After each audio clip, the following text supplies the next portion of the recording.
appreciate those who are here in person for coming out. The result of that is you get to see this beautiful, spectacular day out on Antelope Island. Agree? Blue sky, nice crisp air, it's beautiful out there. And we've got a lot of people who've joined us online. Thank you for participating. We appreciate that. We do have a quorum present. I wanted to note a couple of things in regards to membership.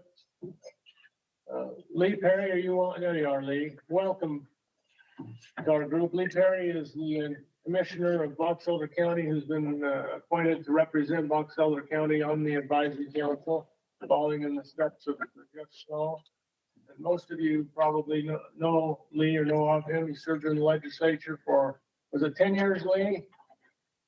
Yes. And if you didn't meet him there, maybe you met him in his other job. He was with the Utah Highway Patrol for 30 years, is that right? Just over 30, right? He may have pulled some of you over. I know Lee, welcome. We're happy to have you with us. We also have, I should mention that on next week's Senate calendar is the confirmation of a new representative for Twilla County, Ryan Doherty, with Cargill. Will likely be confirmed and be participating with us. He'll be replacing Tom Tripp, who replaced Dan Tuttle.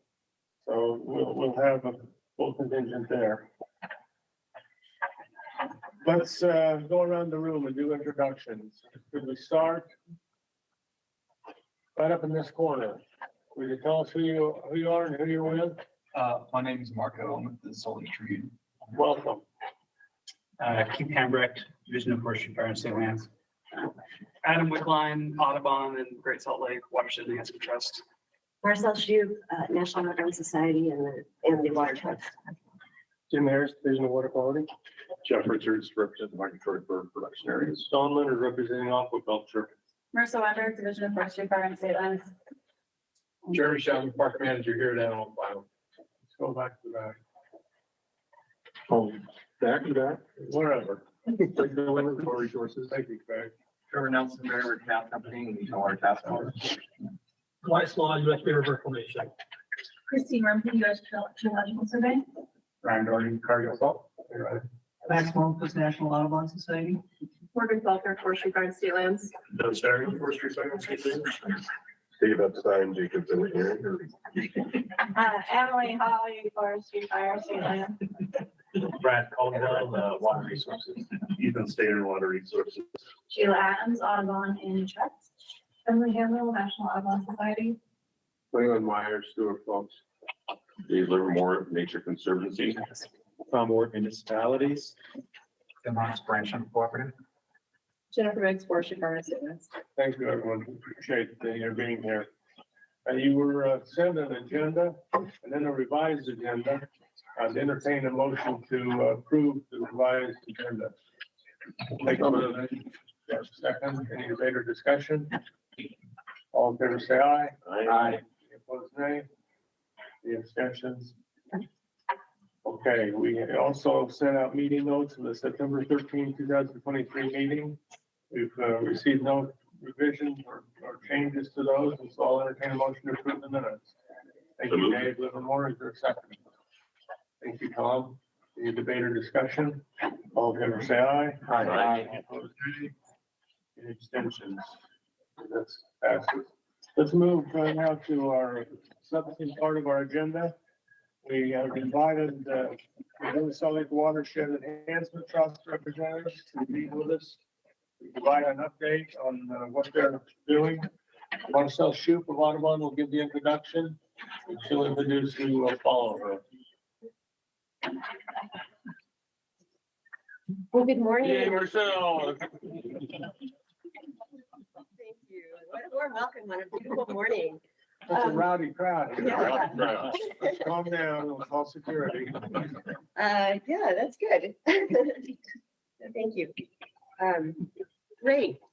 Well, again, thanks for this opportunity to provide an update on the Great Salt Lake Watershed Enhancement Trust. which is co-led and managed by the Nature Conservancy and National Audubon Society through our Saline Lakes program.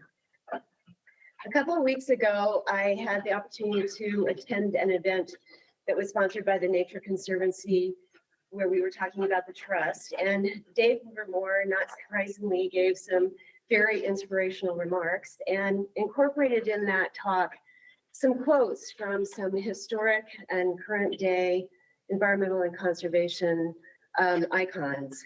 And I found that inspirational, and I wanted to try to share something with this group as well, not from the conservation environmental sector, but maybe a little more new age.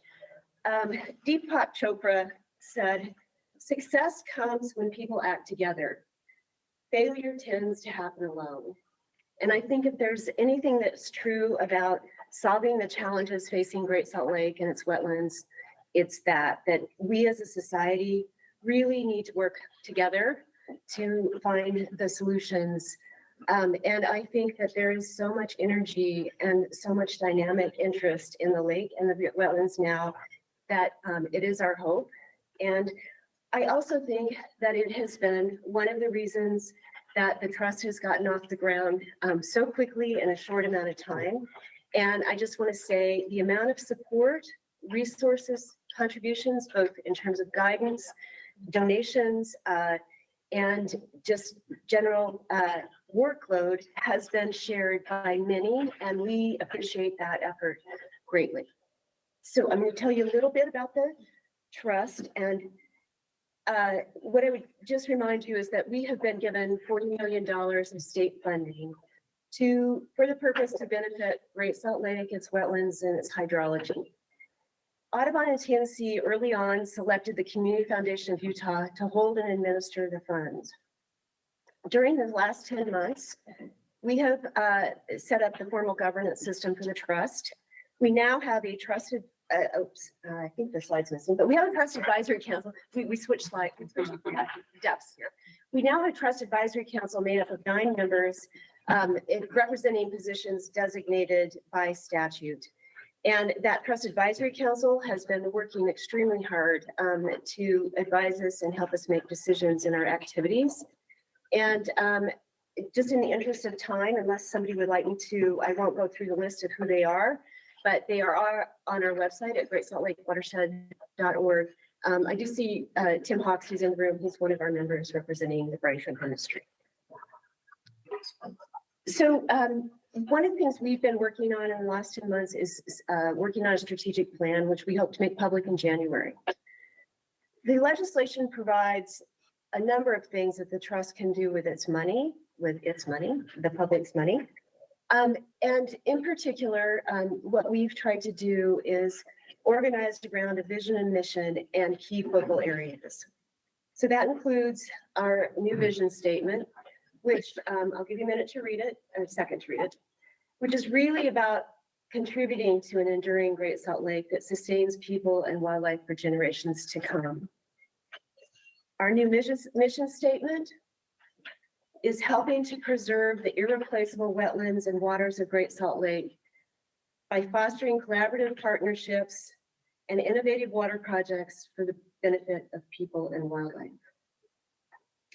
So consistent with the legislation, we are focused on 4 main areas, really protecting and enhancing water flows through voluntary water transactions and other innovative ways to ensure that flows that are going to Great Salt Lake remain and new flows can make their way there as well. We're focused on protecting and restoring wetlands and habitat in ways that will benefit the hydrology of the lake. We're also focused on coordinating with others to help water distribution and management opportunities to get that water to the lake and make it more flexible in ways the water gets managed. And we're going to continue to focus on engaging more broadly, such as with more folks in the agricultural community as well as tribal entities. And we need to continue to leverage the funding that the state has provided for the trust. And even with those 4 focus areas, let me say we've been given a broad remit which is otherwise fulfilling the purposes of enhancing, preserving, and protecting Great Salt Lake. So that's a lot. I'm not sure $40 billion will do it, but that's why we recognize the trust as just one of many solutions. So this year, what have we been up to? Well, we've been working on water transactions, and by the end of the year, we hope to have facilitated or help fund approximately 64,000 acre feet of water for the lake on a diversion basis. This includes the large donation from the Church of Jesus Christ of Latter-day Saints, which is about 20,000 acre feet, as well as a couple of other smaller transactions. It includes approximately 33,000 acre feet of multi-year leases. That includes the Rio Tinto, Kennecott, and Central Utah Water Conservancy District transactions that Audubon and TNC and the Division of Wildlife previously. And then this year, we've also worked on 1-year leases or transactions amounting to about 10,000 acre feet. Of that, approximately 2,000 acre feet have been delivered to Willard Bay, or Willard Spur, excuse me, and another 7,000 acre feet is pending approval from the Division of Water Rights. But we've had lots of partners. Most of our water transactions are done with either or both the Division of Wildlife and or the Division of Forestry, Fire, and State Lands. The trust is not holding or the leases or the rights as that we transact. So the other thing that we've been very focused on this year is wetlands restoration and to benefit the hydrology of the lake. You all might recall that the legislation provides that 25% or at least 10 million of the funding should be used to protect and benefit, to protect and restore wetlands and habitats in the surrounding Great Salt Lake ecosystem in ways that benefit the hydrology of the lake. There was a lot of interest from a number of sectors to get that money on the ground. And we opened up the grant process, and that grant process has concluded, and we have decisions from the Trust Advisory Council. And Adam Wickline, our Senior Manager of projects for the Trust, is now going to talk to you about those projects and the awards that were just announced yesterday. So hot off the presses. So I'm Adam Wickline. I'm the Senior Project Manager with the Salt Lake Watershed Enhancement Trust, one of the first full-time employees hired over the first year of operation. And I have the honor of presenting all the money and the projects that are going to get funded from our wetland funding opportunity that Marcelle just spoke about. And I'll try to in the interest of time, I'll try to go fast and move through these, but just so you can get a taste of what each one is going to do. So we opened the funding in July. We closed the application in September. We assembled a technical review committee of 8 experts to score the applications to make sure that they passed the smell test of providing benefits to the lake as well as wetland benefits. They were scored, and then the technical or the Trust Advisory Council eventually voted on funding this past week. So overall, for all 8 projects, the benefits that we're going to provide to the lake, first, the hydrologic benefits. Number one is protecting flows to the lake and improving conveyance structures so that we can more efficiently convey water straight to the lake and at the same time manage wetlands in a better capacity. The second hydrologic benefit is we're going to reduce water loss through evapotranspiration, primarily through Phragmites control and invasive species removal. And then third, we're going to have way more monitoring and measurement on a lot of these waterways so we can accurately measure how much water is leaving the lake. And ecosystem benefits, the projects will benefit over 13,000 acres of wetlands.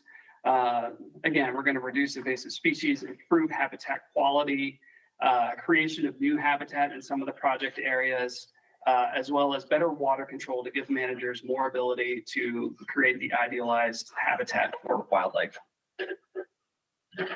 So I'm going to go around the clock here of where the projects are going to happen. I'm going to start with the North Shore. The first project present is the Bear River monitoring and quantification. This was put forth by the U.S. Fish and Wildlife Service, the Bear River Migratory Bird Refuge. They're going to install gauges all throughout the refuge. Those green lines you see on the map, or those green circles, are places where they're going to put gauges so we can better understand water coming into the refuge and leaving the refuge. And that is at a cost of $385,000 with a matching amount of $186,000. So this is another example of the trust leveraging those partnerships that Marcelle talked about and leveraging the money that those partnerships can provide so that the trust $40 million can go way beyond that initial $40 million. Next, we're going to move to the west side. I'm sorry, this should read east side, west shore, north shore. I guess depends on which perspective you have. This is the Ogden Bay WMA South Run Stabilization and Unit 2 Restoration. For those of you familiar with Ogden Bay WMA, there was a Unit 2, which is outlined on the map there, that the levees were degraded during the 1980s flood, and the managers of the WMA no longer have water control throughout that unit, so they're not able to control invasive species. They're not able to optimize habitat. So as part of this project, they're going to reconstruct that levee with water control structures that it's going to allow water to move more efficiently back and forth if, fingers crossed, we get another flood situation so the levee doesn't break again. And they're also going to stabilize the south run of the Weaver River so that they can protect the impounded wetlands on the other side of that levee and more efficiently convey water straight out to the lake. And that was at a cost of about $2.3 million with matching funds in the range of $600,000. Next, the Nature Conservancy put forth the West Layton Marsh Restoration Project. Their Great Salt Lake Shorelines Preserve. They want to create new habitat. They want to enhance the habitat they have by installing water control structures, levees, and beaver dam analogs throughout at 2 different sites in their preserve. So again, habitat creation and enhancement and better water control further down. So in the unimpounded areas of the lake, more can be done for invasive species removal. And that was at $789,000 with a pretty good match of $363,000. Okay, the bulk of our projects are going to happen in the south part of the lake. And 3 of them, I should say the Ogden Bay one was put forth by Ducks Unlimited. Ducks Unlimited put forth 3 in the Farmington Bay area. And I'll talk about these in succession because they interact with each other. The first one here is the State Canal Dam and Burnham Dam replacement. You can see on the map the teal stars are the 2 water control structures that they're going to replace. As it stands now, they are derelict and do not efficiently or effectively stop water or move water where managers want it to go. But by replacing them, these managers are going to put water where they need it to create good habitat, as well as in flood situations, shunt that water straight out to the lake and not inundate wetlands, but get more water into Farmington Bay and the lake. And that's at 1.1 million with a match of about 300,000.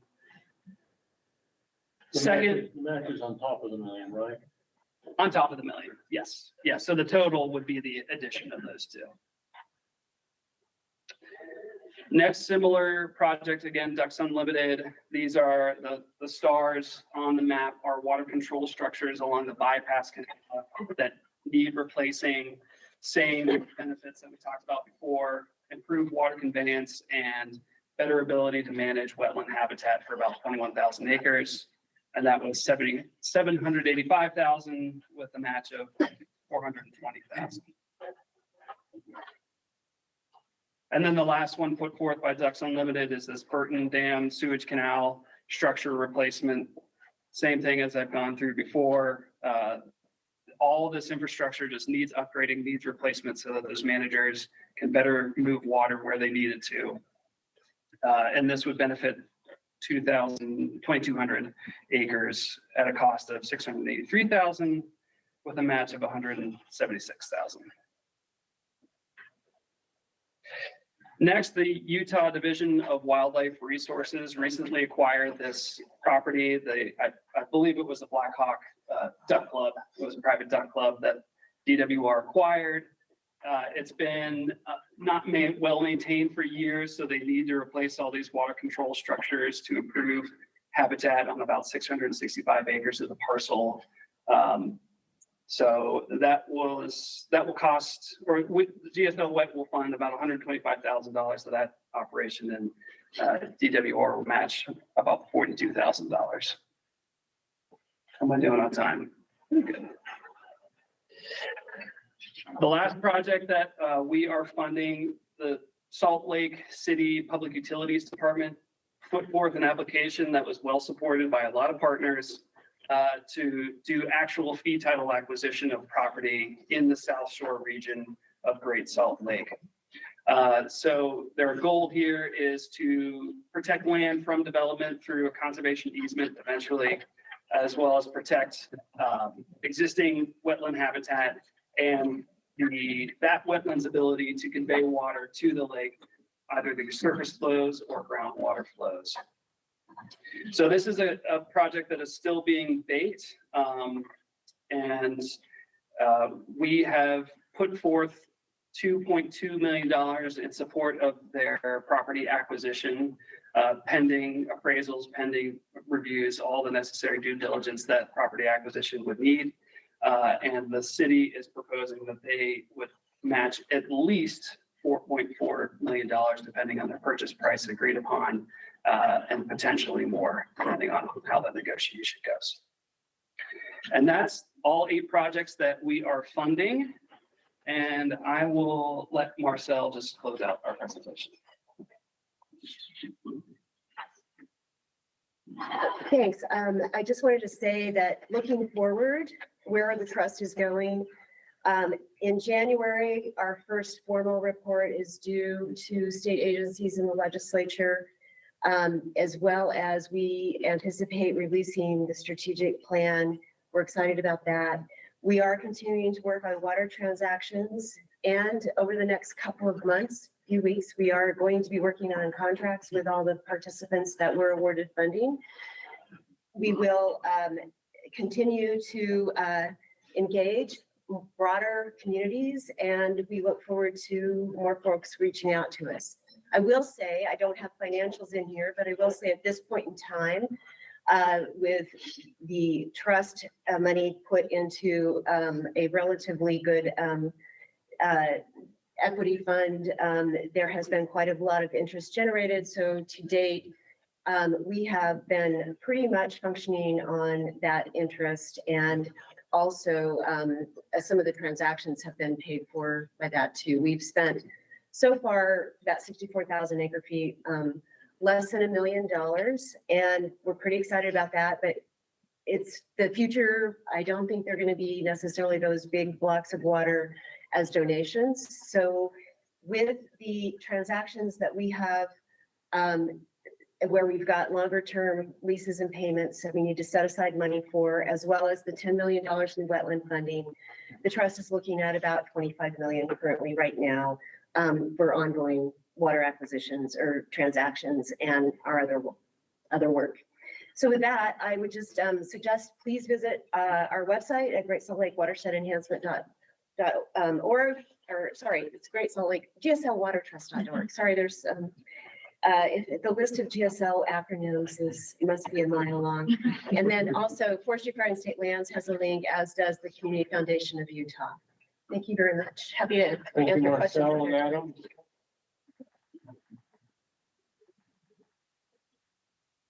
Great to see projects moving forward. Are there any, we take a few questions? Sure. Any questions? No hard ones? Feeling no hard ones. Yeah, just the obvious, well, maybe it's not obvious. In terms of the water that you're being able to get to the lake, how are you able to manage and measure that? Are you getting, the term I guess is being used now, shepherding, are you able to actually measure those transactions and how well they arrive at the lake? So most of these transactions that we've done so far are on the Jordan River side. And the lower Jordan River is fairly complex. There are measurement gauges in place, but there are certain places where things are measured. And additionally, we're working with the Division of Water Rights as well as some of these other projects in installing more gauges. Max is the expert on how we've been trying to track and monitor this water. The Division of Water Rights is working on a new distribution model for that river system. And so the answer is yes, and different levels of precision in different places. Thank you. That becomes one of the major difficulties, is making sure that any conserved water actually makes it there. Right, and that's one of the reasons that's part of one of our focus areas as well. Thank Great job, Marcelle. Can you remind us again of how many projects applied and didn't get funded, trying to get an idea of the scope? And also, will there be other times for folks to apply? Is it annually or quarterly? It's a good question, Dave. Thanks. There were 9 applications and then 1 expression of interest. One of the applications was withdrawn at the very last days because of some agreements that did not come through. And so all the applications that were still viable at that point did receive funding. There's still about 1.5 million, at least 1.5 million left associated that we didn't distribute this time. It's about 8.5 million that was distributed this time. So that will be available. The Trust Advisory Council has yet to make a decision on how we will use that funding and whether we'll go out for another request for proposals next year. I think it will be hard to do anything big unless the trust gets more funding for those kinds of projects. Other questions? Comments? Thank you very much. Thank you. Appreciate that. Okay, the next item on our agenda is an update on Phragmites to control. As many of you may recall, the advisory council addressed Phragmites early on and helped fund some studies and other research to determine the best ways to attack Phragmites. We also went to the legislature and solicited and received funding for eradication. Maybe that's not the right word. But we've asked Chief Hambrecht, the Forestry to give us an update on efforts to control Phragmites, whether we're winning or losing the battle and where the fronts are. Thank you for being with us, Keith. Yeah, happy to be here, trying to share my presentation.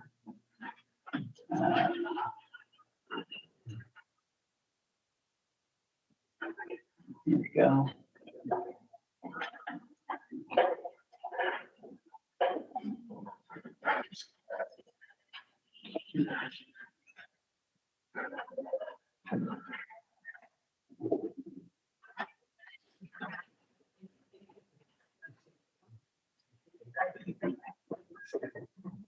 Let's take off the sharing full screen.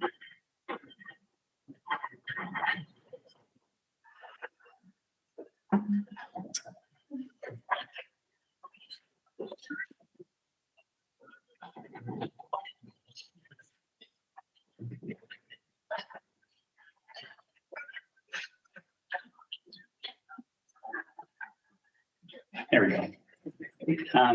Okay. So as Don mentioned, I was asked to give an update on the efforts to control Phragmites in Great Salt Lake. I am the invasive species coordinator for Forestry, Fire, and State Lands. So although my work focuses on sovereign lands, I kind of do my best to try to capture the overall effort on Great Salt Lake with all the partners. I really appreciated Marcelle's introduction. I think that this effort is just a really good example of partnership and how we have to work together for Great Salt Lake. So today I just want to briefly touch on our established best practices and stuff that I have talked about in the past. But in order to follow along with the rest of the presentation, I got to touch on some of that. Then I would like to talk about progress and growth This was actually a really hard presentation to put together because we have so much going on. I think when I made the presentation, it was probably a few hours long. So there's lots to share. Do my best to sum it up. And then I'll briefly go through some of the results that we're seeing out on Great Salt Lake. So starting with our best practices, we have all these tools in the toolbox, and we know that the details matter for each of those tools. So the timing, utilize the tool, as well as the order of succession that we're using these tools in. And we're very fortunate that there's a lot of research backing all of these efforts, especially out of the USU Wetland Ecology and Restoration Lab. So we've built all of these kind of white paper best practice guides that really illustrate a lot of those details. And then we're not able to use all of these tools at each location. And so every area is a different, potentially there'll be a different treatment protocol put together. So all these treatments are site specific. And just going through some of these tools, water control is the most important tool in the toolbox we have. So where we put water and when it is distributed to an area. And so I was really excited about all these Great Salt Lake Watershed Enhancement Trust projects. A lot of them are going to actually really help our overall effort because there's going to be more measurement of water and a more precise ability to move water around. All these tools are connected with each other. So as far as chemical control goes, our chemical control is more effective if we have better water control. So really a lot of it comes back to water control. And then also around Great Salt Lake, there's a surprising amount of water control. I mean, there's most places, as far as like the vast acreages of Phragmites have some degree of water control. We need to use chemical treatment to kill Phragmites. We have to use herbicide. It's the only way to kill this really hardy perennial plant. So we have to do that. And that's really our main tool for actually killing Phragmites. Then in blue, we have our biomass removal treatments, mowing and trampling. Mowing and trampling, grazing, prescribed fire. Those will also help to control seeds. And then once we've removed Phragmites, in a lot of areas we know we need to revegetate, and we know that monitoring is really important. So we have to follow through with lots of monitoring and stay on top of it in the long run. The other thing to note is these treatments typically take about 3 to 5 years. Again, this is site specific. So 3 to 5 years to remove Phragmites. In some cases, we're able to do it in 1 year. In other cases, it's taking over 6 years. So it just depends on lots of these factors. And so where are all of these best practices being utilized now on Great Salt Lake? It's almost the entire eastern shoreline of the lake. It's almost the entirety of Great Salt Lake wetland at this point. So just going through this, first with Forestry, Fire, and State Lands, all the polygons in red are our current project areas where current treatments are happening. This is actually old. It says 12,000 acres. I think it's more on the order of 15,000 acres now. And then all of the DWR WMAs are in yellow, and they've been working to control their Phragmites within those WMAs even longer than Forestry, Fire, and State Lands has been doing this work. Then for the Nature Conservancy in orange is the TNZ Shorelands Preserve. They're doing a lot of Phragmites work within their boundary. And then we also have an agreement for them to treat Phragmites out on the lake bed adjacent to their property. The Bear River Migratory Bird Refuge in blue, they have been doing treatments in the past, and they recently have a new biologist who's getting up to speed on all of this, and she's increased their efforts as well. And then Audubon is doing some work down on the South Shore with their Gilmore Sanctuary. All of this put together, totaling about 30,000 acres of Phragmites that's being worked on currently, possibly more. And so we're 9 years into this project. I've actually been doing this work now for 7.5 years, almost 8 years, which is kind of mind blowing. And at 9 years into this project, we are having continued growth. So every year we're treating larger acreages and getting more and more covered. This map shows all of the forestry fire and state lands treatments combined on the lake bed, and you can see it covers much of the lake bed. We've done this on about 16,000 acres of lake bed, and on those 16,000 acres, we've done probably over 54,000 acres of treatment now. So a lot going on.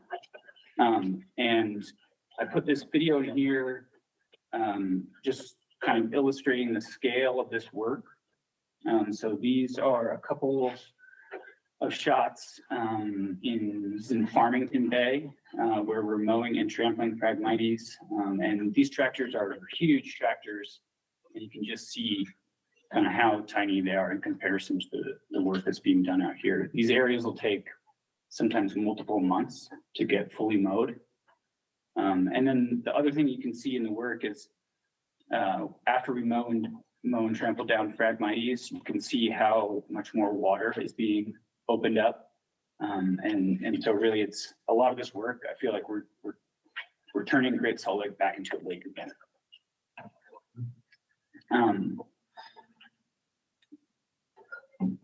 So then for funding, initially we had $500,000.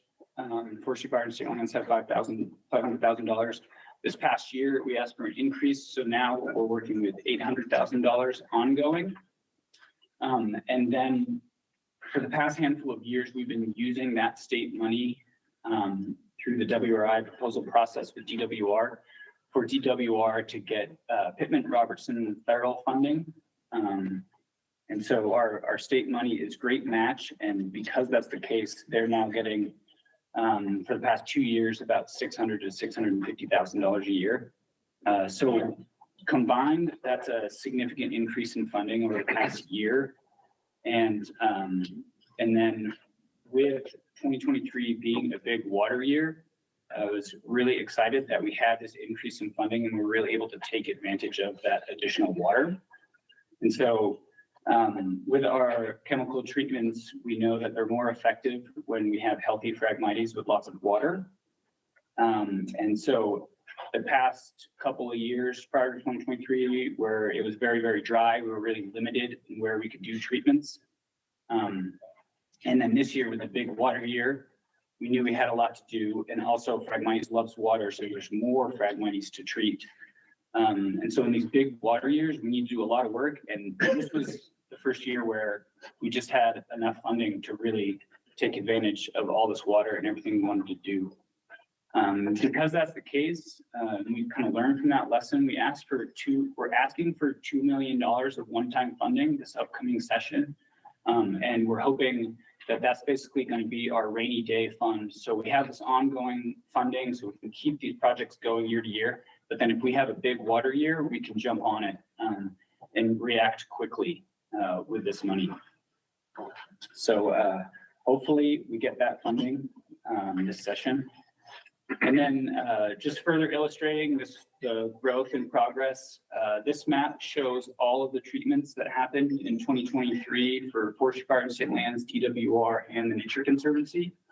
And you can see just the massive scale now.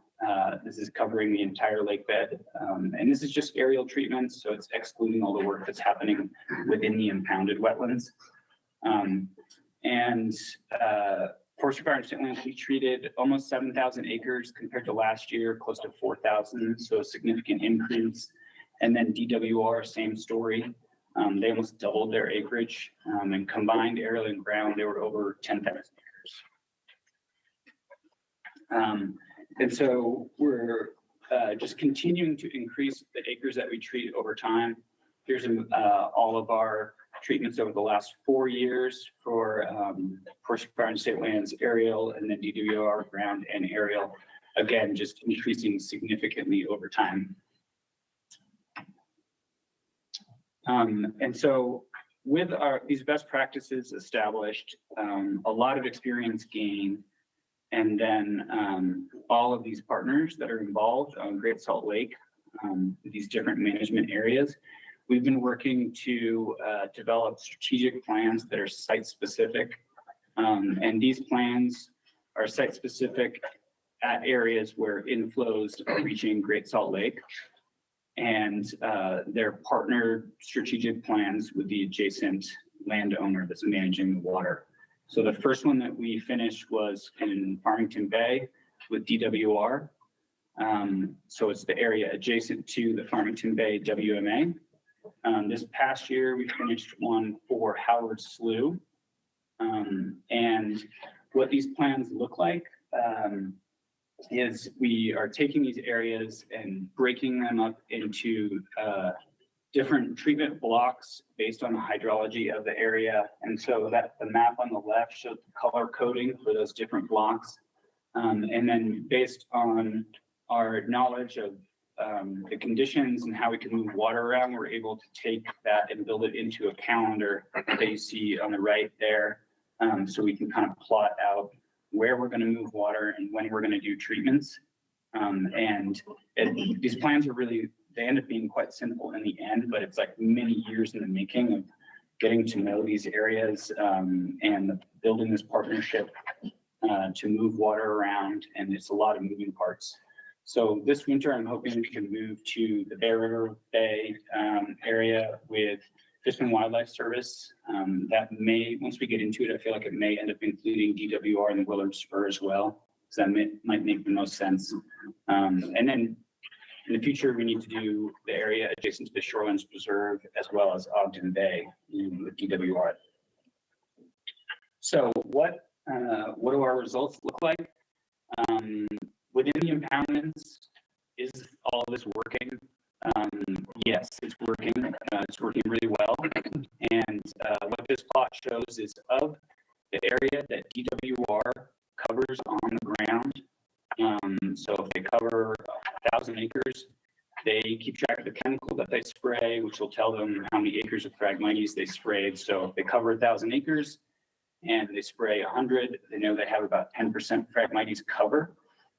And in the areas where they go and ground spray after Phragmites mostly been removed, they're keeping track of this. And over the past 4 years, all of those areas, they've been able to maintain Phragmites cover at around 15%. And so this shows us that once we actually remove Phragmites and we maintain it, we can keep it at a pretty low level. I think there's some debate over what's a reasonable goal, but some say 20%, others 10. But we're really happy to see this. So here's what this looks like in a lot of the WMAs. So here's a before and after photo. Looks like they're a little dark and kind of hard to see. Again, this is within impoundments. This is at Ogden Bay. You can see all the Phragmites in 2017. This looks like it's after it's been sprayed and trampled once. But basically the wetland is not a wetland, it's a field of Phragmites. And then 5 years later, after the treatments happen, you have open water again, and then some emergent vegetation, cattails. So is this treatment, are these treatments working outside the impoundments? They are also working outside the impoundments. We partnered with the Department of Agriculture and used their monitoring specialists to keep track of one of our big projects. This shows data for 2018 to 2020. I think she did another survey more recently, but hasn't updated the data. But what these plots show is on the left are mow and sprays, our treatment area. That's the line red. It shows Phragmites cover over time. And again, we're keeping our Phragmites cover below 20% in the treated areas. And then what's also really exciting, if you look at the plot on the right, it shows biodiversity. And in this case, the green line is our treatment area, and we're seeing a significant increase in plant biodiversity over time within our treatment areas. And in, even in this case, in 2020, we had more biodiversity compared to our reference site. And so just some photos to kind of illustrate all of this. This is September of this year. outside of the same unit where this monitoring is happening, outside of Turpin. This is in Farmington Bay, WMA. And this area, we removed Phragmites, and basically we've been doing a lot of our kind of maintenance techniques to maintain it. And the big photo there shows a bunch of birds using the area. It's really exciting to go out to these areas and see birds just exploding everywhere out of these areas that we weren't seeing any birds before. And then the pictures, the two smaller pictures, I'm really excited about these. So we have standing water, we have these ponds out in these areas. We haven't done any Phragmites treatments out in this area in many years. You can see these ponds are not being invaded with Phragmites. So we're maintaining this high quality habitat. Just some other areas. So this is outside of Howard Slough, WMA. So not far from the causeway, just a little bit north from the Antelope Island Causeway. And some areas we are getting this beautiful open water, alkali bulrush, inland saltgrass, just diverse habitat out there. Both of these areas were once 100% dense monoculture Phragmites. The photo on the left, on the right, is really exciting. This is 3-square bulrush, and there's just areas where we're getting these massive patches of 3-square bulrush coming back, which is one of our desirable native species. So we're seeing really great results in all of these different habitat types coming back. This one is quite exciting. So this photo with the picture building the fence, these are USU researchers building a grazing fence. I think this is 2015 maybe, that they're building this fence, and you can see all the standing dead Phragmites in this photo. Then the photo on the right, that fence line where there's vegetation in the photo, that's that same fence, and that same H brace that they're building is kind of in the center of the photo right here. And this is in the Willard Spur. This is actually one area where we did 1 year of treatment. We just did a spray and trample. And then with the big water this past year in 2023, the whole area flooded again, and it flooded deeply enough that Phragmites didn't grow back. So again, just turning the lake back into a lake again. And then just one final video. Here's an area where we did a bunch of revegetation, and we did seeding in an area after we had removed a bunch of Phragmites, and we're getting great results from a lot of our seeding as well. The biggest challenge that we're now having with the seeding is these fluctuating water levels,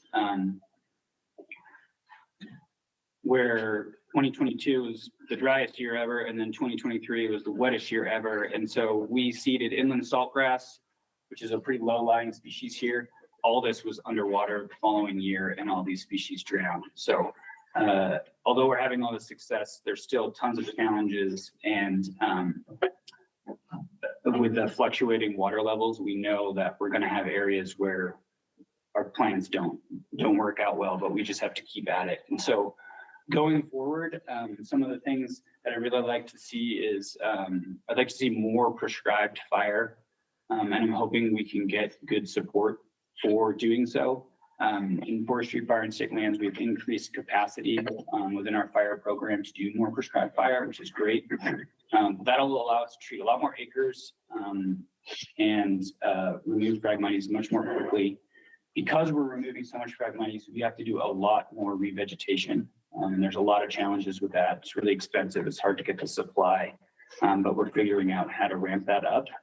And then we have a whole bunch of supportive studies that are kind of going on in the background that I think we'll keep learning from. We have Sage and Collaborative doing bird surveys. We're looking into all these revegetation techniques. We're hoping to partner with UGS to do hydrology studies. We have a methylmercury study going on with the University of Utah. And so all of those studies, I think, will help better inform how we manage all this work going forward. And then we just need to keep going. Everything it just takes time, and we're seeing great results. So we just got to keep going. Thank you, T. Yeah. Jeff has a question. Yeah, Keith, first of all, I want to applaud your efforts, everything you've done out there. If anybody has an opportunity to go look at it, it's just fantastic. I'm familiar kind of off Turpin in the Farmington Bay area. It is night and day from what it used to be. And, you know, the bird use in there is just really fantastic. I just want to raise an issue though as well is, you know, you say all the areas that are being managed for Phragmites. I just want everybody to understand that the duck clubs play an absolutely integral part to the Great Salt Lake. And we just, the North Point that I'm affiliated with and the Rudy Duck Club together, we're about just south of 5,000 acres collectively. And those are only two of the duck clubs. We manage Phragmites and do vegetation control on an annual basis every year. We have done for decades. We do it without any public financial support. I think all of the other duck clubs do as well. I know I've said this at other meetings. I'm going to say it again, but when you look at the Great Salt Lake, all of these managed wetlands, including the duck clubs, the ISR, the Nature Conservancy, I think we are the Great Salt Lake because we are so integrally tied to the Great Salt Lake. And so I want to make sure, I think it's very important that, you know, the Great Salt Lake doesn't end at the sovereign line boundary. It's ecosystem, not just sovereign lands.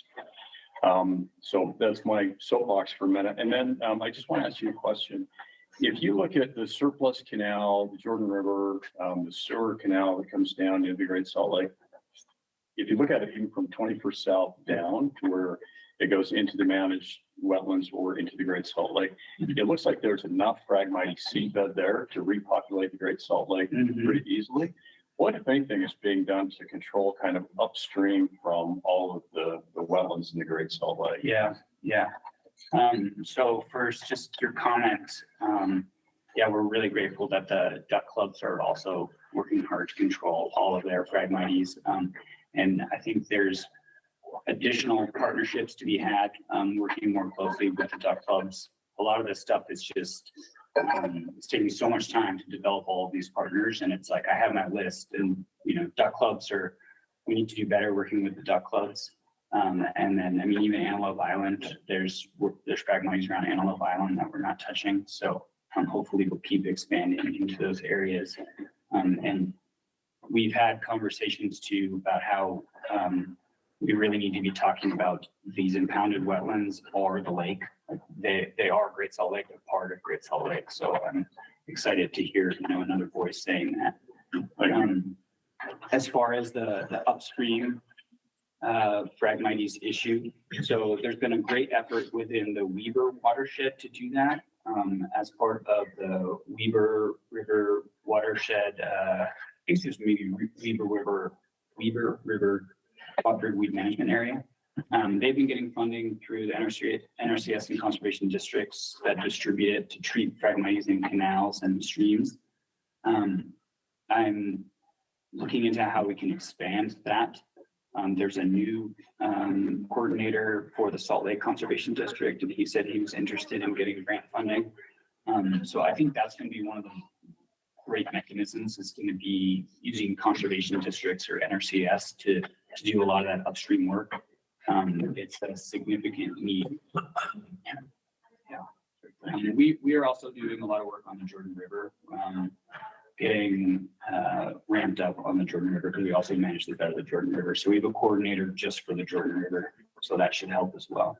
So David and Tom. Just a quick question about marsh masters. Are you using those amphibious vehicles and have they a difference? I'm curious how many there are on the lake. I know we've got one. Yeah. Yep. That video that I showed had a couple of them in there. They are being used. The WMAs have 3 DWR. Of course, there's the Nature Conservancy one. Our contractors use them as well.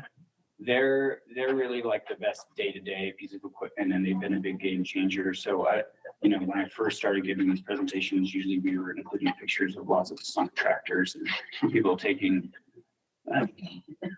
snowcats out into the wetlands and sinking them. So those have been awesome. But what's cool is all of our contractors are amazing and really innovative. And I think there's some new equipment coming out that is like 3 times the size of these marsh masters. So they're just limited in their size for the scale that we're doing. So we'd like to see even bigger equipment. Yeah. Quick observation and quick question. I grew up on Farmington Bay as a kid from Bounds Way. After the high water years in the late 80s, Phragmites took off. My observation or guess is this because we disrupted the established native vegetation and created the opportunity. Is it right from what you just told me that by reestablishing those native communities, that's how we're really controlling Phragmites in the long term? Yeah, I think that it's pretty accurate. But in addition to that, I think salt plays a big role too. So the lake came up really high in the 80s and it brought all that salt into the shoreline. And so the water was deep enough and salty enough that it killed off all the vegetation. So that kind of creates a blank slate within the vegetated wetlands for Phragmites. But then since then, with the lake being low, we've only had water flowing one direction, and it's the fresh water flowing through these wetlands and leaching out all the salts. So they're becoming less and less salty, and they're becoming, more vegetated. And so, having the lake come up will be another great thing. Todd Stoney has a question online. He's asking, what is the estimated net reduction in ET when Phragmites is replaced with native vegetation? So we have some estimates from a study that Division of Water Quality did. For Great Salt Lake itself, it was estimated that the Great Salt Lake Basin, the ET was 72,000 acre feet per year, 72,000 acre feet of water. But that is for the entire watershed for Phragmites. We did a follow-up study to look at how that would compare with native vegetation. So if we just replaced all of the Phragmites with saltgrass, we saw that saltgrass would use approximately half that water. So we would maybe gain 30,000 acre feet of water there. So it is fairly substantial, just the ET itself. But then I think the other really important thing as far as gaining water for the lake and Phragmites is actually just the physical blocking of water with Phragmites. So it'll trap the sediment, it raises elevation, and then water can't reach it to the lake when we want it to. And so again, watershed enhancement trust proposals are really exciting because some of them are, like the bypass canal, Farmington Bay. In a high water year, it allows us to send a ton of water to Great Salt Lake, and that water is put to better use, and it's not just going to a giant patch of Phragmites. Yeah. Thank you, Todd. Thank you, Keith. Any other questions? Yes. So, one thing I just wanted to mention, I really applaud you guys plugging into that NRCS column, because that's a real way that you can partner well with canal companies and farmers. We're already out doing spray for other weeds. So us throwing additional chemical in or having some funding to mechanically remove it, we're willing to add that into our regime. And then in Box Elder County, there's a very good and progressive weed management, a weed department at the county level that really is the center of the hub for taking care of invasive species in Box Elder County. And they're tied in very tightly with the conservation district who helped set up the SFPs for the NRCS. And so NRCS is changing how they fund these are through the EQIP program. Over the next 2 years, they're going to completely move to SFPs. And this is a real opportunity for Phragmites management to get these specific SFP, strategic fund management pools for managing Phragmites. And so I'd really encourage you to reach out to the conservation districts in the respective counties, because there's an opportunity, and I know there's a federal desire to be participating in NRCS. Yeah, that's great news. These management. Thank you, Trevor. Yeah, that's great news. There's also, I'm going to present at the Utah Weed Control Association conference this winter. And that may be a good segue into that work, because it'll be all the weed supervisors there and all the farmers. So thank you. Christine and then Ben. Oh, I was just curious, in this big water year, if you have a sense of how much quickly Phragmites spread, like a percent increase. I'm just trying to get a sense of how dynamic that is from hydrology. Yeah, I don't have something quantitative, but I guess a good example might be the North Davis Sewer District outfall a few years ago. That was about 500 or 600 acres of Phragmites, and then this past year we had a big water year, and I think it's close to 1,000 acres now. So in a handful of years, it almost doubled in size. It also has 34 million gallons per day of water or something, so a lot of water to grow. And I just wanted to add in relation to the upstream seed source that this year, and I guess leading into last year a little bit, we added 2 full-time positions, one for the Jordan River and then one for the Bear River, that focus solely on restoration. So it's kind of like Keith's counterpart in those areas. And then also infused about $500,000 into those 2 areas for similar goals. And we're anticipating that canals and other seed sources as well will be part of that project. And then in addition to that, the legislature appropriated $5 million for the Bear River for like a kind of a restoration bank rehabilitation type program. And so we're working on a scope of work right now to put that out there, and hopefully will help some best management practices and improve that situation as well. So it's based on what Keith has done, which we're really proud of. I think we can get some similar results up in the rivers, start to see those impacts as well. I'd encourage you to look at the surplus canal. If you look at where that water stream is, everything that goes through the duck clubs goes right exactly along that turpin unit and feeds that whole area where all this work is being done. And without the Jordan River is great, but it's a smaller body of water, relatively speaking. It's much bigger, and it's a much bigger seed bank for that whole area out there. I've looked at chat with you and Keith and maybe talk about ways that we can integrate our practices with the duck club, so we're making sure we get the best thing for our level. We're moving water. Yeah. Yes. And these watershed trust proposals that are going to address a lot about infrastructure there, that'll be a great segue into treating Phragmites too. Good opportunity. Just something to add though, there is a study we're doing with USU on the seed bank viability for Phragmites that has really promising results. So we're finding that as of now, the study's gone for 4 years, and Phragmites viability has dropped to 1 to 8% over 4 years. So we're hoping, based on like the trajectory of the line, the decline that's on, hoping within 6 years, almost the entire seed bank will not be viable to germinate anymore.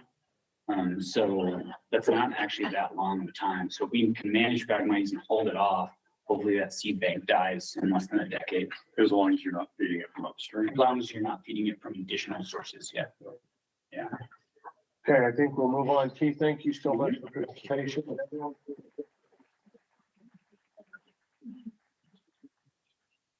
Grateful to Antelope Island State Park for hosting us today, and Jeremy Shaw, the manager, is going to give us a brief update on what's happening, what's going to happen there. Yeah, I'll talk quick because I know we're pressed for time. So welcome out the island if you haven't been before. There's lots of faces that I recognize, and it's nice to see Lee on the computer there. And I did have some interactions with Lee when he was a trooper, Tom, but that was when I was a park ranger up in Cache Valley. So we worked together more than he probably did pull me over, but we were working together at the same time. So it's good to see a lot of familiar faces. I'm Jeremy Shaw, I'm the park manager out here. I've been the park manager since 2011. So lots of changes in my tenure as park manager. Like I said, I'll go pretty quick. I will say that getting tractors buried while mowing Phragmites, kind of guilty. But I do have some Yahoo Rangers that'll jump in a tractor and mow Phrag whenever we get the chance. So we do what we can to knock some of it down around the island, but it's a full-time job for sure. I'll talk to you real quick about some of the cool stuff that's happened on the island. If you guys have questions, I'll answer them, and then you guys can get on through your agenda. One cool note is a year and a half ago, I was on vacation in California, and I was reading on my phone in the morning while my family was asleep. And I think it was in New York Times or one of the big newspapers. And the story I came across was the drought in the West. And the picture was taken from the docks at the marina right here on the island. And so I woke my wife up and I was like, we're the poster child for the drought in the West. Look at this. And it was nothing. You could have played mini golf down there. There was no water. This year we couldn't have taken that picture. So it's pretty cool that some of the things that we're doing are making a difference. We have seen water in there. We've had boats getting out again. We've had duck hunters accessing the lake through the boat ramp. So the things that we're doing are helping. One of the neat things that we're excited about here, and I was talking to Marissa about it a little bit ago, you guys are kind of a packed house today. There's a lot of people that showed up for this. Probably not next year, but the year after, when you guys have this meeting, we'll have it in a brand new facility here. So a couple of years ago, the legislature funded an addition to this building. And then last year they added a theater to that. So we've got a great big project coming up that we should go out to bid in the next 45 days. And it's going to basically triple the size of this building. It's going to add on to it and it's going to kind of wrap around it. So we're going to have 3 times the space. We'll have a great big conference center. It's going to allow us to turn this into an education center. So we're going to focus really hard on educating youth, especially, but people about the significance of the lake to the state and to the country, really. But it'll do an indoor classroom. We'll have an indoor wet lab. We'll have some stuff like that that will allow people to come through and really focus on education here, and then focus on visitor services in the new portion. As an addition to that, this last year, the legislature allocated some money for an IMAX theater that'll be built right off this corner of this existing building. And they're working on a movie right now. It's already started production. Same people that did the Wings Over Water movie are making this one, and it's about Great Salt Lake, and it will be shown in this IMAX theater. And so Ducks Unlimited is working on that right now, and there's kind of an agreement between state parks and Ducks Unlimited and some of the other entities involved, but a lot of the money that's made from the showing of that film is going to go back into the lake. So that's pretty exciting. So we're hoping to break ground on that thing by the first of the year. It's about an 18-month construction cycle, but so by July of 25, we should have a brand new facility up here for you guys to have your meeting in. Stuff with us, visitation is still going like crazy. Like I said, when I took over here in 2011, our visitation was about 260,000 visitors a year. We're up over 1 million visitors a year now, 1,080,000, somewhere right in that ballpark. And Don was asking me, are you good to corral that many people? And I guess we are. We're kind of spreading them out. We're opening some more areas for people to explore, and we're trying to do the best we can that way. Education and interpretation is our big thing. We're trying to talk to people about how to use the resource wisely and not destroy it as we get more and more people out. And then as they finish this West Davis corridor and the off-ramp coming on Antelope Drive, I'm sure we're going to see another uptick. So every single planning meeting we have is how do we protect the resource but host people without destroying it. This new building that we're going to build is going to be a huge part of that because we're going to focus a lot on how to do that responsibly. We worked with the architects to make sure that it's kind of a gateway to the island. So they're going to come in, we're going to pique their interest, we're going to educate them a little bit, and we're going to send them out to explore on their own. So that's kind of our goal. Critters wise, we're doing pretty well. We just got done with our annual roundup. We're halfway through the auction right now. So we're crossing our fingers that the prices are good this year, but deer population is pretty good. Bighorn sheep are back, which is good. We've got probably pushing about 80 animals maybe now. We've transplanted 50. We've had a lot of births. We have a few deaths. Sheep are hard to keep alive, but we're doing a pretty good job of that. And so everything seems to be on the up and up.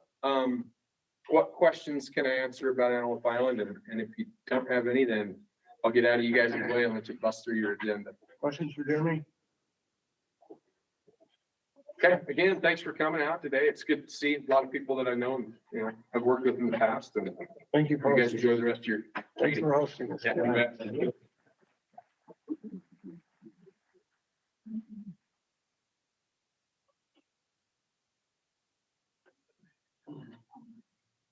Sorry, I got a frog in my throat here. A toad, something. Driving fly.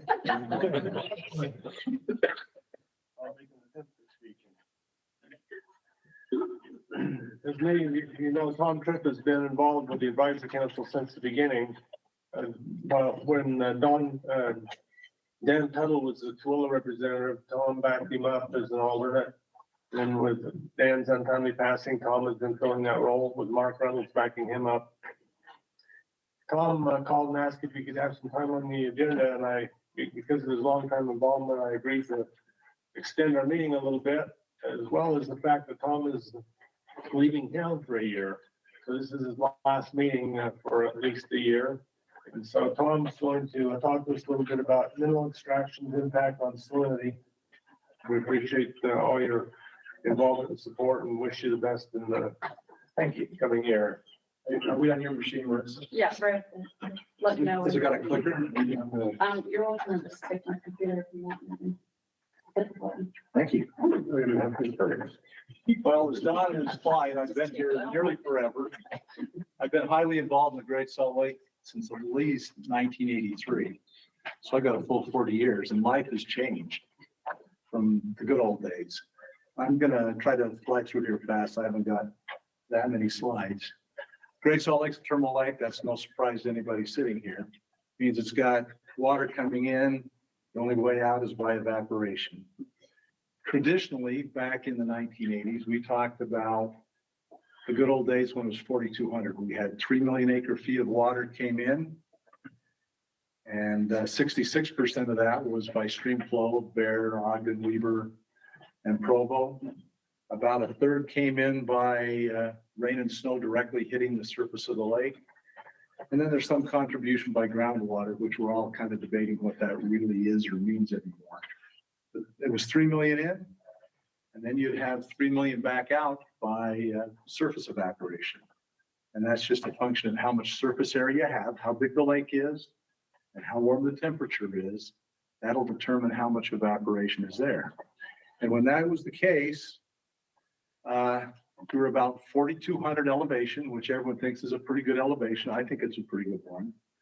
And in those days, 1 inch, or excuse me, the lake would go up on average 19 inches and come down 19 inches over the course of the evaporative season, which means 150,000 acre feet was worth 1 inch, or 57 actually. We're at a much smaller lake right now. And so 1 inch of lake elevation is about 54,000 acre feet of elevation. So if you got 50,000 acre feet, you got 1 inch, assuming I got there. Salt content of the Great Salt Lake. You know, before the causeway came through, the lake was equally saline theoretically at every point in the lake because there was nothing that prevented that from happening. In 1969, the UGS, Utah Geological Survey, put out a report that suggested that the total mass of salt in the lake was about 6 billion tons. In the past 60 years, it's been moved around a bit. We exported some to the Western desert during the hog-up pumping in the late 1980s.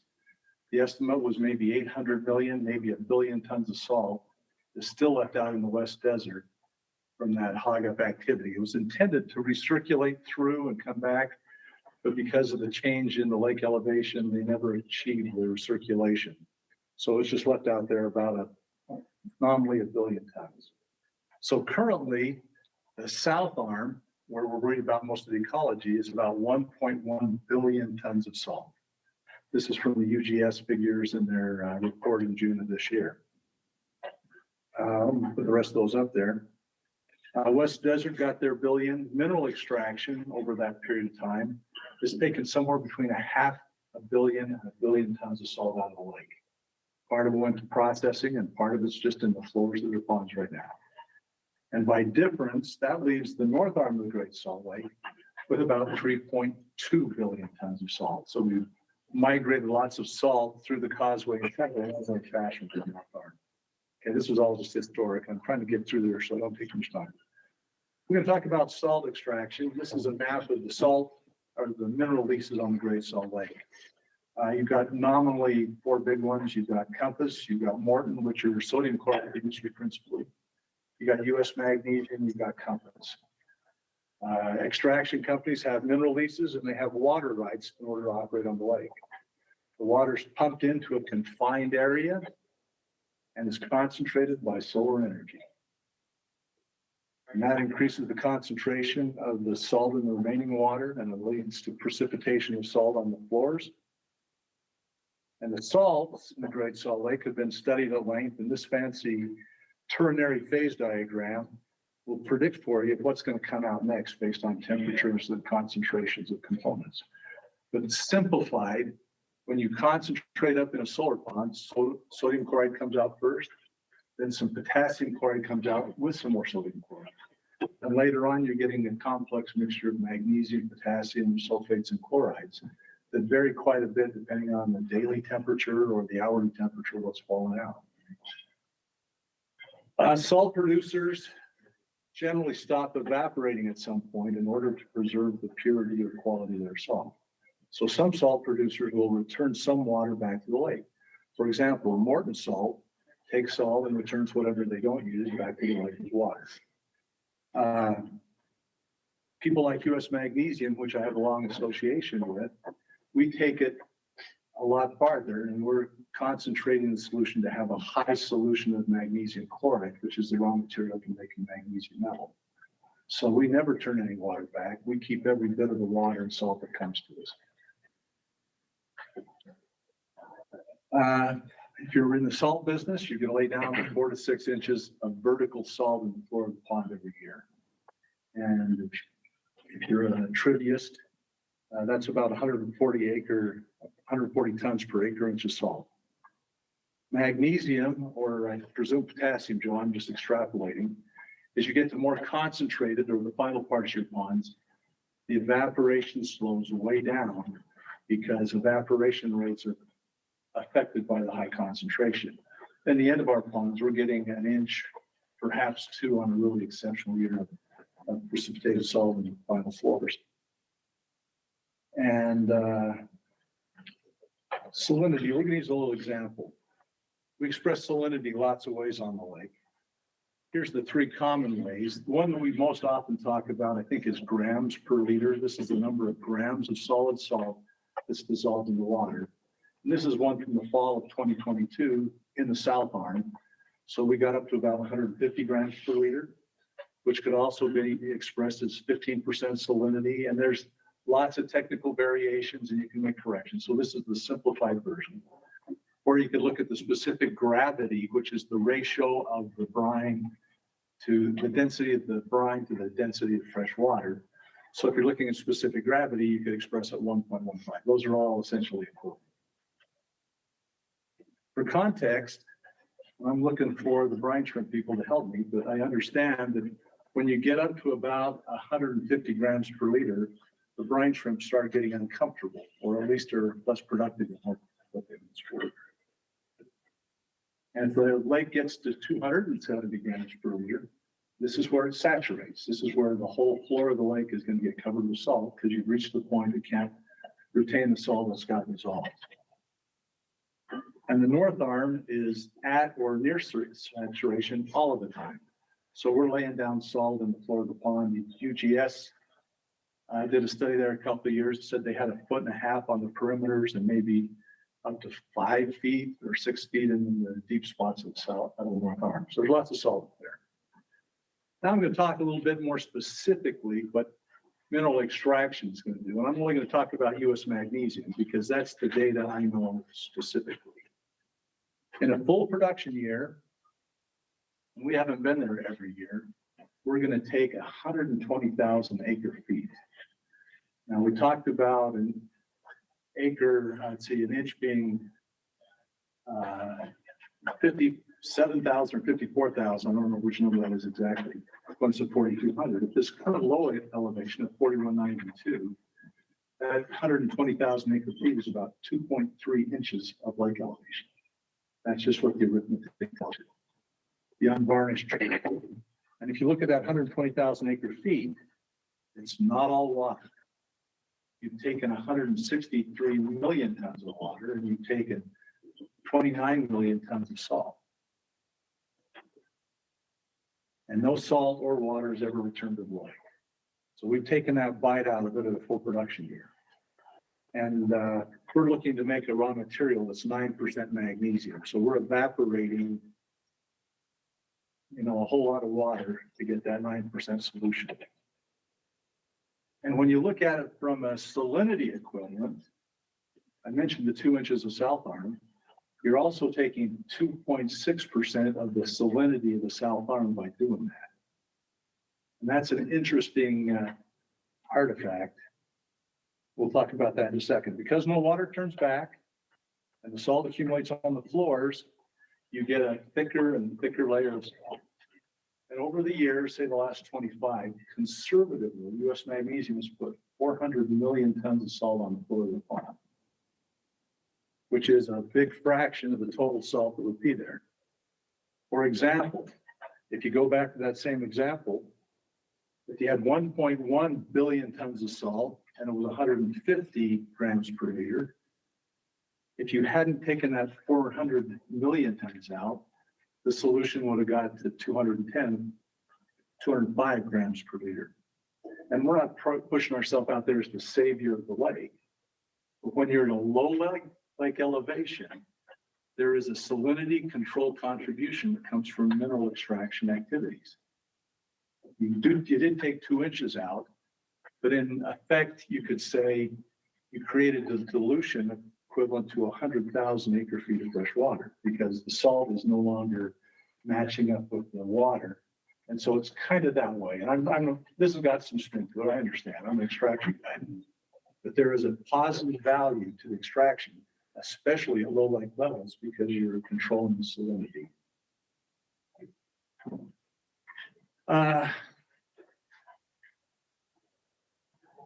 So to some degree, we've helped maintain moderate eco-friendly concentrations. And the state is doing something right now that's got an analog to it. The state, as you're aware, has a bridge that crosses, that lets water off and forth underneath through the causeway. And right now we've installed as a state of Utah a control berm. And so we are diverting salt to the north arm in order to control salinity. It's a control berm. We're dumping salt to the north to prevent the salinity from getting too high in the south. And essentially what the state has done is created a solar pond opportunity in the north arm. We've diverted salt up there to reduce salinity in the south arm. And if you understand how that works, USGS in their June meeting predicted that that was going to be worth about 5 grams per liter of reduction in salinity for having taken the action that the state did. So you've got 5 grams per liter on the state project, you'd have 4 grams per liter of magnesium to take in their full allocation at the same time. So it's kind of a similar deal. And the difference between the state shedding salt to the north arm and the extraction companies picking up salt is the economic benefit directly to the extractors, but indirectly to royalties, property tax, income tax, etc. So you can either dump the salt up to the north arm, or you can dump it to an extraction, or make some balanced, reasonable decision between the two to the benefit of everyone. And otherwise, you know, the same thing is happening, whether it's south arm, whether it's to the north arm or to the extraction uses. Now, there's another opportunity here that has been discussed just a little bit. If you can see right over here, if you had exceptional eyes, there's a little yellow line that goes from US Magnesium here up to the causeway. There's a corridor set aside to do transportation of minerals from the north arm down to US Magnesium. So what you could do is you could extract your water not from the south arm, but go directly to the north. And by so doing, you'd have some advantages. You'd have absolutely no no water depletion from the south arm. They'd all come out of the north arm. You'd have a reduction of total water taken because that north arm is 2.5 to 3 times as concentrated as the south arm. So you'd have extraction companies taking less water for the same amount of mineral. And there are perhaps some other advantages that haven't been fully explored. There are some disadvantages. It means you'll have no salinity mitigation in the south arm if you go that method. The salt will still be the same mass in the south arm no matter what. So you won't have that advantage, but you could maybe do what the state's currently doing. And there are some salt companies who need a very high purity, and I think they would still need to take water out of the South Arm because the stuff coming from the north would be beyond their normal take spot. And perhaps there are some other disadvantages. So, in summary, am I inside my 10 minutes here, Don? We're good, wrap it up. Mineral extraction has been a contributor in various ways. We talked about salinity back when the lake was coming back down after the high years. We had lots of brine shrimp in our first pond, and we had 150,000 phalaropes eating brine shrimp that year because the lake hadn't recovered its ecosystem yet. So we've done that sort of stuff. But we wanted to be good partners. We think we are. And managing the lake is a complex calculation. There are lots of things to balance and watch. You got water and salt balances, you got evaporation rates, you got the management of salinity. And there's no real need, there is a real need to objectively understand the potential effects, both good and bad, of both mineral extraction and solar bonding. And we think that there's enough of a potential advantage or understanding that we would like to propose that someone pick up the torch, someone independent and technically capable, to do a study to best understand how mineral extraction should be happening. We've got lots of input from the legislature and from regulators. The Great Salt Lake Salinity Advisory Committee, I think, is looking at this sort of thing. But I would just ask that this body consider funding something not handled by mineral extraction or anybody else. Get someone independent outside the circle to say what ought to happen here and what's the best advantage to everybody. So we don't skip the opportunity to have some salinity control at the hard times. At the high water levels, I think everyone can be happy on the lake anyway. So that's basically all I've got. I appreciate your attention. If Don says I got time for questions, I'll take the questions. Yeah, let's take a minute or two here. Anyone have a question, comment? Yes. Just give a wild guess at what your starting scope fee would be to get someone to do. Oh, I Read think into that. I don't think it's a high cost study. This is mostly an algebra arithmetic type study. Taking the numbers. I think there's lots of data between the state databases. I think the best database we have on the lake as far as chemistry goes is the UGS one. It's got a long history, frequent sampling, lots of depths. I think this is not a gather of data. I think this is one that can be done relatively economically by someone who can technically handle this. A university type, consulting engineer, something like that. Question, go ahead, Ben. Tom, I have the benefit of being able to talk with you about this before this, and I appreciate it. It looks like you have some good incorporations of what we discussed, but I think that there's also a lot to this that needs that further explanation, and that's why I would support a study that would answer some of these questions, is because there is more to it. The ponds are a part of the lake, so if the ponds go away, we're dealing with all that salt at the time of those ponds go away. So I don't know what the plans are for mineral extraction, but that is something that we would have to contemplate. And then I would also just like to point out as well that, like Tom said in the slides, the north arm is sequestering salt, so it's not just a simple equation about what's been taken out of the south arm. That would have that same effect on salinity of the south arm. I think we need to understand how that water would move between the south and the north and what gets sequestered in the north arm. So I do think that this is a really valuable question that we need to ask and that we need to understand before we make decisions. But I think that, a third-party neutral body is a good idea, but it's going to take asking the right question the right way. So if we do decide that this is something we would want to fund as a state or advisory council or whoever does that, it's going to take a lot of folks to make sure that we're asking the right questions and looking at this the right way. And I appreciate reminding me about the reclamation plan. I think all the salt companies, at least US Magnesium, has an obligation when they close down to return the salt, that 400 million tons of salt, to the south arm of the lake. Understand that this is under natural resources. And if I were worried about salinity the day that happened, then I would hope that natural resources would intervene with oil, gas, and mining, say, let's defer this one for a decade and talk about it again. I agree. I mean, I think that because it's in the South Arm already, we could manage that under the current circumstance of leaving it there and deciding how we'd want to move that. So, Yeah, and the state would have input to manage how that would happen, so. for sure. Any further questions? So Tom, I have a question about if, and I think it's a great idea. It seems like this is a really important issue that we ought to consider. If the Great Salt Lake Advisory Council funds this project, then that's what I would suggest is that study comes back here and we kind of drive that process, and then we make the recommendation going forward as opposed to funding this and then, using other, legislative means or other ways to kind of circumvent it. I'd like to see us kind of manage and drive that if we're going to fund it. I think that's an excellent idea. I also think the Salinity Advisory Council, I think is looking at this sort of thing, so maybe it could be a partnership. They are supposed to be advising you guys anyway.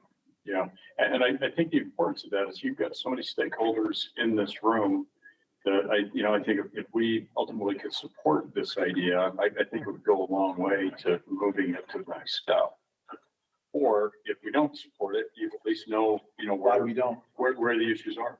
And say, I'm gonna get really agnostic here. I'm taking off on an LDS mission here. So I love the Great Salt Lake. I remember when they were betting on how high it could go, and no one betted it could go above 4203.5, and it went to 4210 a couple of years later. So, and 4212. Craig. So Tom, what's your estimate of the lifespan of the magnesium and also lithium? How long is U.S. Magnesium going to be in business? I can't tell you that, Craig. We've had some hard times. We're down on magnesium, you may have heard. So right now, I don't think we're going to be up before mid next year, returning to magnesium, but we've got some real positive economic things happening right now, which I expect that will return. The interesting part is, when they started up the plant, it was 0.5% magnesium in the South Arm. And it's been pretty much that the whole time, up and down with the lake elevation. The high elevation had dropped down to, I think, 0.2. And I think in 1972, it was actually like 0.7 because we were not too far from the saturated low point of 1963. Thank you for your attention. It's been great to be associated somewhat with this group, and I'll keep in touch because I'm now a hobbyist. Thank you, Tom.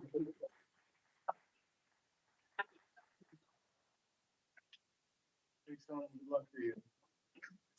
We always provide time in our meetings for public comments, and I've asked if there's anyone here who would like to make public comment. Anyone online? I'd like to make a quick comment. We did release our HB 513 rules earlier in October and concluded the first round of comments on October 31st. And I wanted to let you know that most of this was in regards to the folks who have expressed interest in developing lithium and also any of the NGOs and other folks who are directly involved. But we are going to try to incorporate and release a second draft of our rules along with more details about the royalty rates, and then move into public comment.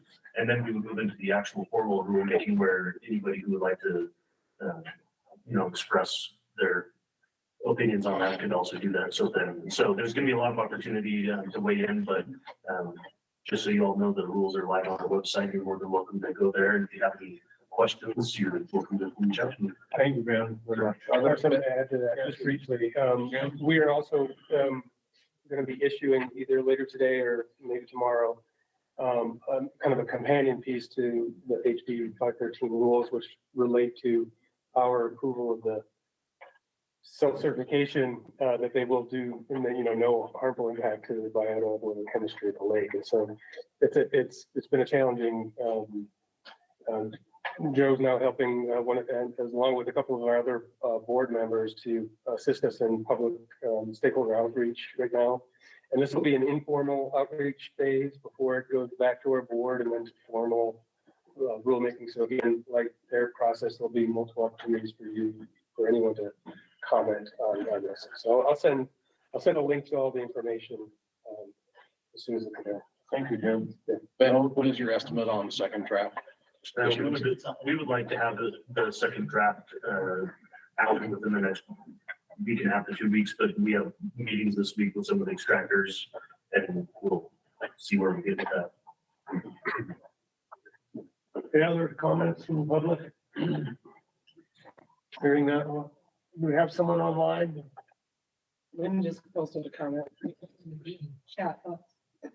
Is US Mag planning to resubmit its proposal for a 404 and 401 permit to extend its canal?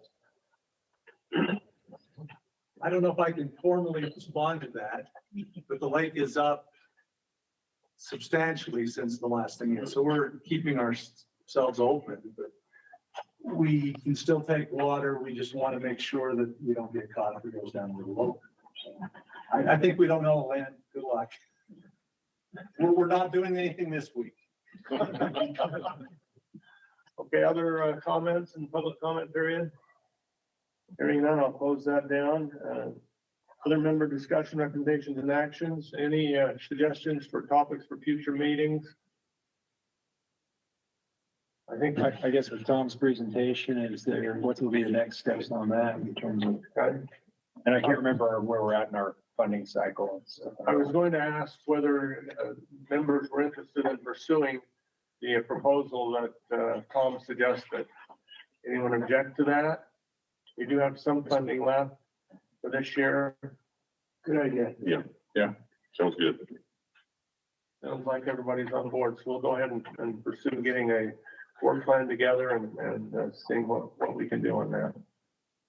Okay, other comments from members? Just on that last, it might be nice to know the full cost before we.